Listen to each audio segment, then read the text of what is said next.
कायम दुष्काळी म्हणून ओळख असलेल्या सांगोला तालुक्यात इतिहासात नोंद होईल असा यंदा 160 ते 170 मिलीमीटर पाऊस पडला असून ढगफुटी सदृश्य पावसामुळे तालुक्यातील शेतकऱ्यांची पिकांचे प्रचंड मोठे नुकसान झाले आहे। अनेक भागातील घरांमध्ये पाणी शिरल्याने नागरिकांचे घरांचे अतोनात नुकसान झाले आहे। यंदाच्या पावसामुळे सांगोला तालुक्यातील शेतकरी व सामान्य नागरिक पुन्हा संकटात सापडला असल्याने तातडीने पंचनामे करून सरसकट आर्थिक मदत जाहीर करावी अशी मागणी शासन दरबारी मुख्यमंत्री व उपमुख्यमंत्री यांना भेटून करणार असल्याचे माजी आमदार दीपक आबा साळुंखे यांनी सांगितले।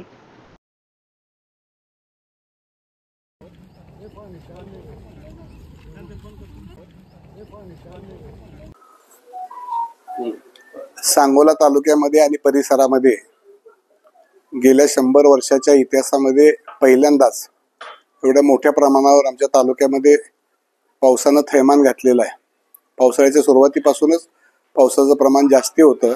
येत्या या 4 दिवसाच्या काळामध्ये अतिवृष्टी आणि परवाच्या दिवशी तर तालुक्यामध्ये ढगफुटी झाली आणि जवळजवळ 160 ते 70 मिलीमीटर पाऊस असा विक्रमी आणि उच्चांकी पाऊस सांगोला तालुक्यामध्ये या ठिकाणी आमच्या झालेला आहे। त्यामुळे रस्ते, पुलं, शेती ही तर वाहून गेलेलीच आहे।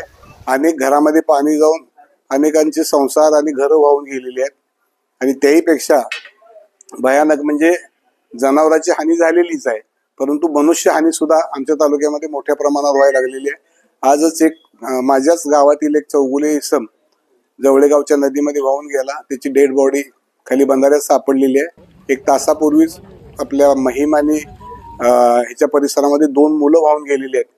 त्याला मी तहसीलदारला फोन केला तर बोट मागवलेली आहे।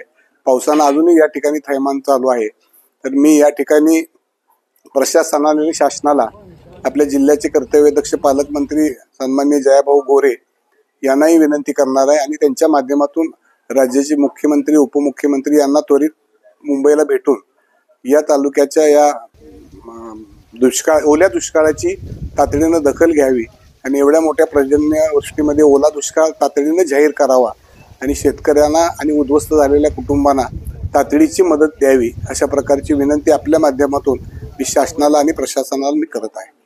किती मागणी करणार हेक्टरी फळबागांना?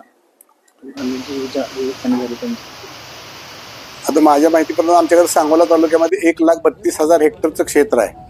त्यामध्ये किमान 1 लाख हेक्टर क्षेत्र हे बाधित झालेलं आहे। त्यामध्ये काही जमिनी वाहून गेलेल्या आहेत। उभी जी पिकं आहेत, डाळिंब असतील, केळी असतील, तेही जागेवर उद्ध्वस्त झालेले आहेत। जास्तीत जास्त मदत या ज्यांचं नुकसान अति झालेलं आहे त्याला त्या पिकाच्या प्रमाणामध्ये मिळावी अशी माझी विनंती आहे।